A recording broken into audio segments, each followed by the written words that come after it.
Fulham finished ninth last season. Martin Jol, has he lost the plot? The players, Dempsey, Dembele, look set to be leaving.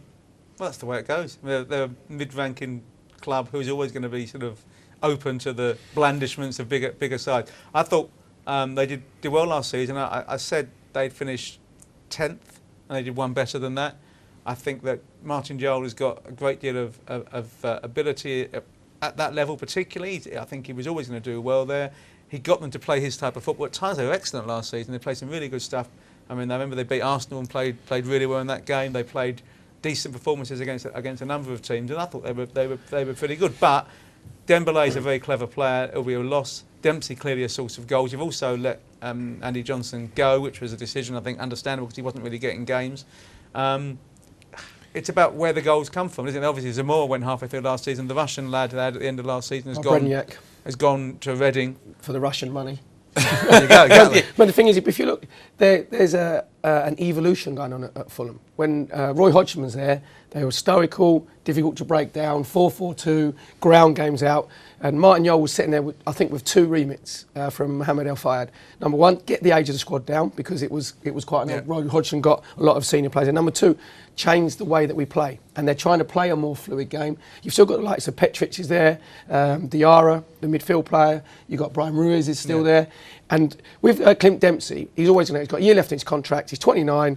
So if he goes to Liverpool, he'll go quite rightly last big contract. Dembele, if someone buys him, if they buy him for a lot of money, as long as El Fayed gives him the money to go and buy, to reinvest in the squad, then fine. Andy Johnson passed his best, Danny Murphy passed his best. So there's a little evolution. And I bet if you said to Fulham fans, are you happy with Martin Jol? They would unreservedly say, yeah, because they're seeing good football at Craven Cottage. But are Fulham fans just pretty happy with everything and happy with Do you know what, Rhodri? I'll tell you what.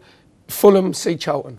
And if someone says about Fulham, we want to go to the next level, then you go, well, what is your next level? So, top 10 in the Premier League, for the resources that they have and the football that they're trying to play, is beyond all expectations.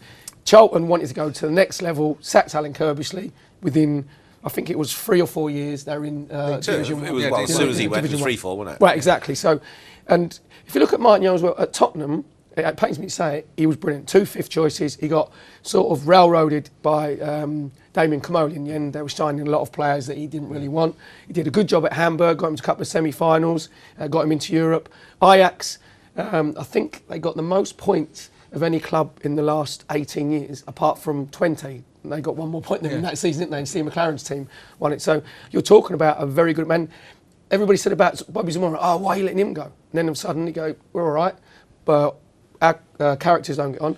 I've got Paul Brenyak coming in, and he scores goals. Yeah. And the reason that he hasn't signed for Fulham is because Reading are paying now a lot more money. Because they got the Russian. And they've got to be careful at Reading, though, because Brian McDermott, the spirit that he's created at Reading, if you bring a couple of players in on massive money, you have to be very careful. So what we're expecting of Fulham is just improve the way, or keep improving the way they play. They want to keep playing better football. They'll do that. I think, look, Martin's principles are pretty sound. Look at the way Spurs plays. He wants his teams to play proper football.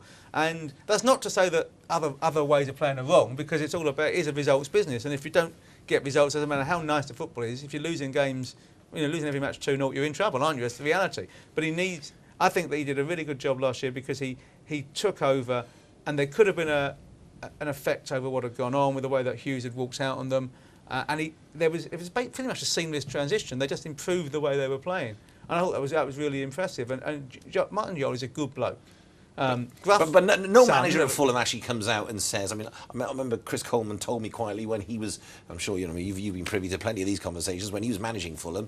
The truth is that's where they're always going to be. Yeah. And deep down, he knows that. Everyone knows that. Everyone knows that. The fans know it. We know it. But now the expectation levels, I think at Craven, it's one of the. I go there every season with Arsenal. It's one of the nicest football grounds you can go to. Great. It's there's no hostile atmosphere. You just have a little sail along the Thames and you come in. They're very polite fans. But if their team starts struggling, you find Laurie Sanchez. Then all of a sudden he did come under a little bit of pressure, and Chris Coleman coming. They expect. I think now Fulham fans expect to be anywhere between probably 16th and 10th or 9th. If you're anywhere between there, they have a good cup run, they see some decent football, then I think they're happy. Right, you can join us on the show. You can tweet, of course, at Sports Tonight TV. You can give us a call 0207 291 0868, or you can Skype us, Sports Tonight Live. And if you do that, you'll end up on the Skype wall. Just as Russ Goldman, who's a Fulham fan in America. Russ, very good evening to you. Thanks for having me, guys. The thing is, Russ, you only started supporting Fulham because Clint Dempsey went there. So what happens next for you? Well, to be honest with you, me and many Fulham fans won't begrudge him to move to a Champions League side if that does happen. I wish him the best of luck, and I'm a Fulham fan, and he can go wherever his career takes him, to be honest with you. I hope he stays, but I think I will understand if he goes. I agree. I think he's been a brilliant servant for Fulham. There's not many wide play. He can play wide, he can play wide left, he can play wide right, he can play through the middle. And at 29, it's his last contract. As long as Fulham get the right sort of money for him, then they can say, thanks for your service, we've got the money, reinvest it in the team, we wish you well. Well, yes, that's the point, guys, is that as long as we can get a decent amount of money for Clint Dempsey, listen, no one wants to see him leave, but like you mentioned, he's 29 years old. This is really going to be his last shot, and if I'm being selfish, I want him to stay. If I'm being realistic and thinking about him as a player, then I wouldn't mind seeing him go to a Champions League side. And as long as Fulham get a good amount of money for him and use that money wisely, and I believe that Martin Jol has a plan in case Clint goes, I'm fairly confident that the club will be able to handle it. So what's your expectations for the coming season? What will you see as being a good season?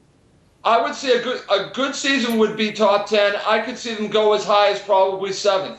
To be honest with you, it all depends on Dembele for me. Dembele is the key to Fulham. The way that Jol has moved them into the middle, into more of a centralized role. If he can really control a game like he has in the second half of the season, Fulham could really be in good shape. Plus, we get Brian Ruiz back, and I don't think many fans in England have really seen the real Brian Ruiz. So I'm pretty optimistic, even with all negativity of possible moves of some players. I think Fulham are still going to be in the top 10. It's not negativity, though, is it? It's the fact they're leaving. You want new players coming in, and you want them to be the right players. Correct. To be honest with you, Fulham needs to get younger, and that's the one good thing that Jol has done, is he's brought in a lot of young players like, we already had Kareem Fry, we have Alex Kakaniklic, and he keeps on trying to get younger players. And that's key to Fulham's survival because, some of the big clubs are going to get players like Dempsey. And to be honest with you, we need younger players that want to be at the club long term. And that's what they really need. And I only see positive things in the future.